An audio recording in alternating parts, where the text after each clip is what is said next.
Hello, good people. Welcome to Passionately Intrigued Arts and More with Tracy. I did a little experiment.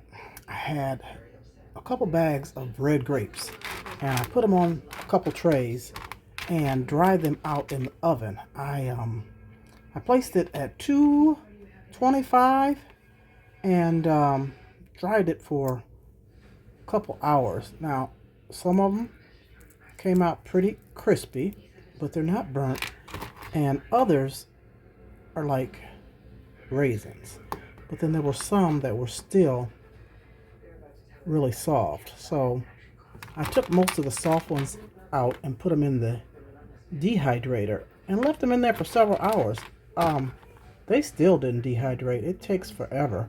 So what I'm going to do is just store them in a container and, eat them within the month or so.